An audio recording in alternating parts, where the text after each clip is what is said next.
What's going on, Geminites? GemMint here. Today we have a custom Spider-Man statue in the building, and this one's very special. Not only is it inspired by one of my favorite painters, Gabriele Dell'otto, this is the prototype, and it comes with 5 different head sculpts. Let's go ahead and bust this bad boy open and see what we got inside. Before we get started, make sure to hit that subscribe button down below, hit the notification bell and the like. We are giving away this Diamond Select Thanos from Infinity War once we hit 75,000 subscribers. Stay tuned to the end of the video and I'll tell you what you got to do to enter. Alright, before we jump into assembling this, let's just take a look at some of the pieces really quick. So, very interesting choice of colors. It almost has like a metallic blue, metallic red look.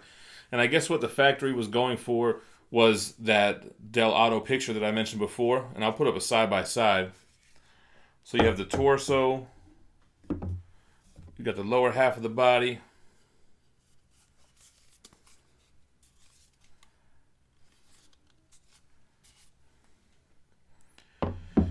and here goes the portrait. So this is the Gabriele Dell'otto inspired portrait with those really cut eyes. I really like that. Then we got a bunch of extras. We got a John Romita Sr. inspired portrait. And I really like how they did this white part of the eyes, man. It looks really good. Got a Todd McFarlane inspired portrait. Wow, I think this looks really good. I think it looks much better than Sideshow's attempt at the McFarlane portrait. Theirs looked too narrow around like the jaw and the chin. That's perfect. And my favorite one, the Mark Bagley inspired portrait. That looks incredible. Very Ultimate Spider-Man looking. I think that looks great. And then we have the Unmasked Portrait.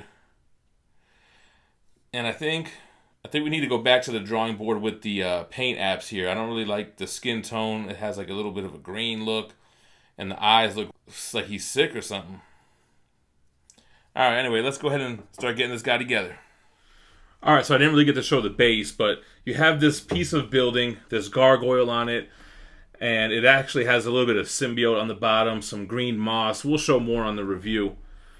But what happened with this piece, the story behind this, and how I ended up with the prototype is, this was the prototype and the factory messed up. They made the base way too heavy, and they made everything on the body way too light. So the factory hit me up, because they know, I like to review these pieces as much as I can. And they said, Gem, would you like to get a prototype? We have to redo it anyway for the commissioner. So I said, hell yeah, man. They gave it to me at a really good deal. And it's basically the same thing, just the weight is going to be different. So that's how this came to be. But yeah, these are super light, man. So they're going to make them heavier. All right, so we got the legs on, torso on. Let's go ahead and get these arms on.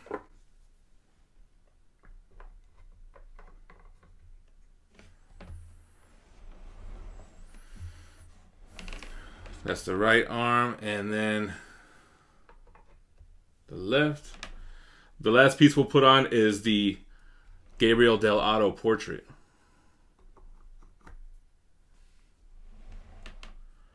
Dang.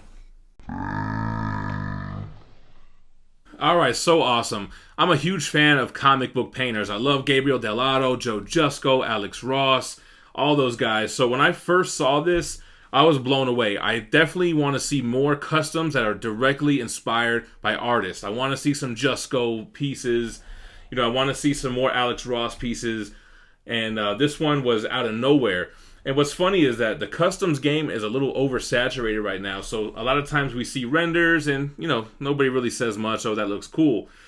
When this render was showed, people kind of got excited. Like, yo, who made that? Where do I get it? And all that kind of stuff. Because it was a new idea, a fresh idea to kind of take from, inspiration from this artist. So anyway, that being said, the sculptor wished to remain anonymous. I cannot say who the commissioner is because this is a custom. It's an unlicensed piece, which means they're not allowed to make it. So it's for your viewing pleasure, or if you're in the know, you can try to scoop one of these up. But otherwise, we're just going to take a look at them. So that is the Gabriele Dell'otto head sculpt. Let's see what he looks like with the John Romita Sr.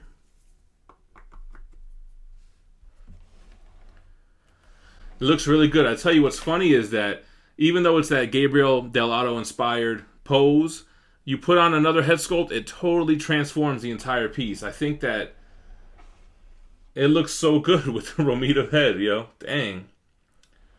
That looks awesome. So let's take off that. And then we got the Todd McFarlane portrait. Love it. You know, I definitely love Todd McFarlane. He's a lot of people's favorites when it comes to Spider-Man artists. I mean, he definitely changed the game. He was a pioneer in Spider-Man's look for sure. But for me, the artist that I grew up with was Bagley. I always felt like Bagley kind of took inspiration from McFarlane's Spider-Man and just cleaned it up. I think Todd had a lot of like wacky proportions, and he was a little bit more sloppier in his execution. But I always felt like Bagley was so clean. Like in the 90s, man, his lines were super clean. Everything was tight.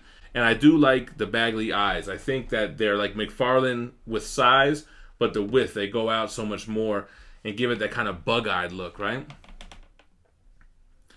Absolutely love that.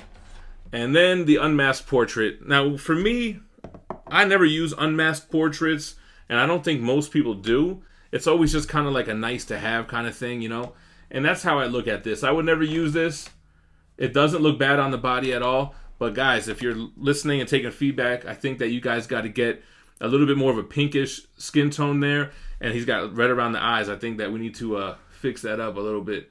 But otherwise, the hair looks good and the sculpt of it looks good. For the rest of the review, let's go ahead and use the, I'm going to call it the A portrait, the Gabriele Dell'otto.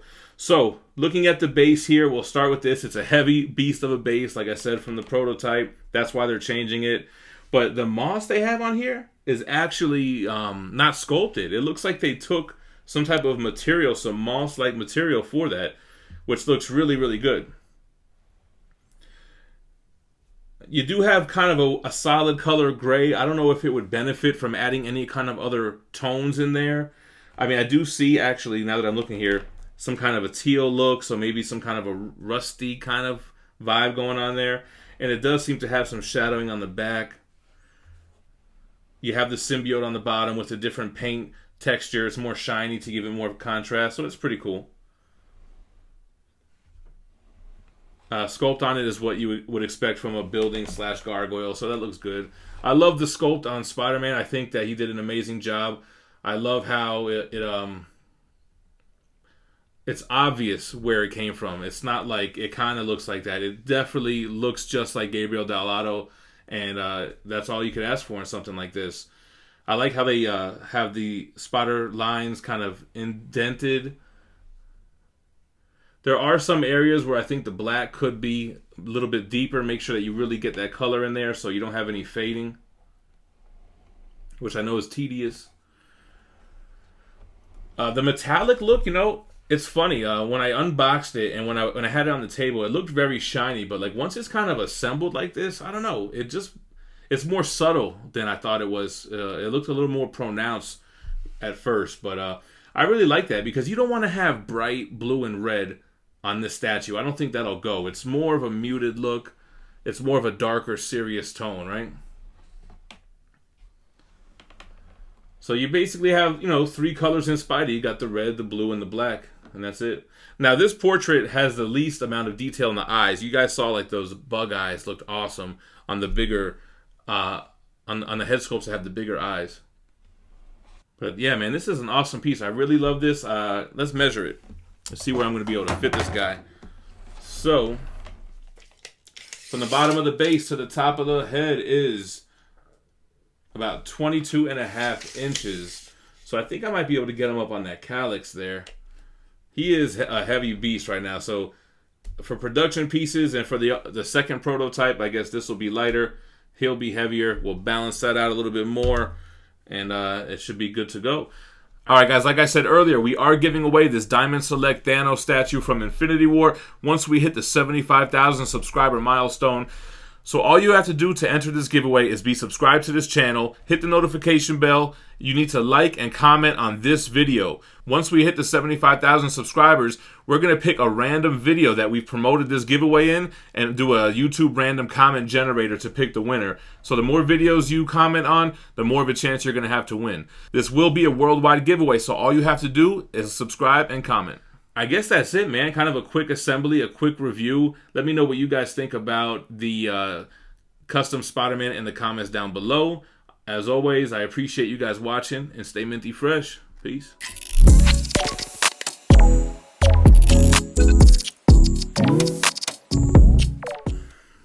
What's going on, GemMint's? Welcome back to the channel.